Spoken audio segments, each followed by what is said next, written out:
Hello বন্ধুরা, গিমে শাক ভাজা। এটা বলুন তো আপনার কী শাক? এটা হচ্ছে গিমে শাক। এর বড়ার একটা রেসিপি আমি আপনাদের সামনে দিয়েছি। আর আজকে দেখুন বেগুন দিয়ে একটা রেসিপি আপনার সামনে দেখাবো। খুব টেস্টি, গরমে খুব খেতে ভালো লাগে। প্রথমে দেখুন কড়ার মধ্যে আমি একটু শুকনো লঙ্কা আর একটু কালো জিরা ফোড়ন দিয়ে নিয়েছি। এটা বেগুন দিয়ে করব।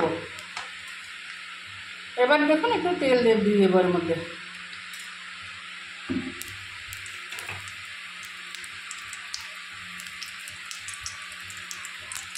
দেখুন এরকম ছোটো ছোটো করে বেগুন কেটে রেখেছি। এই বেগুনগুলো আমি এর মধ্যে দিয়ে প্রথমে ভেজে নেব।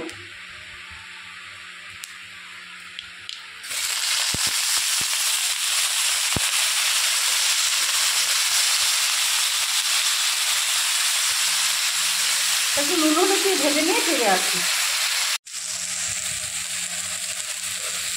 এরকম বেগুনটা ভাজা ভাজা হয়ে গেছে। এবার আমি এই শাকটাকে দিয়ে দেবো। খুব সিম্পল টিপস, কিন্তু যেমনি স্বাস্থ্যকর তেমনি খেতেও ভালো লাগে গরমে। আর আপনারা চাইলে আমি আরেকটা রেসিপি দেখেছি বড়া, সেটাও করে খেতে পারেন। তবে গরমকালে বড়ার থেকে এটাই বেশি স্বাস্থ্যকর হবে। এবার নেড়ে চেড়ে 5-7 মিনিট ভেজে নেবো। ভেজে নিয়ে ফিরে আসবো। দেখুন বন্ধুরা, নেড়ে চেড়ে একদম ভাজা হয়ে গেছে। একটু একটু করে ভাত পাতে প্রথমে খাবেন, খুবই ভালো লাগবে, খুবই স্বাস্থ্যকর।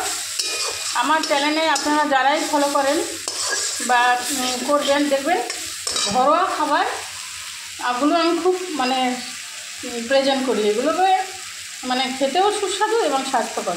ভিডিওটি যদি ভালো লেগে থাকে, এবার আমি একটা পাত্রে নামিয়ে নিচ্ছি। লাইক, কমেন্ট, শেয়ার, সাবস্ক্রাইব করতে ভুলবেন না। ধন্যবাদ।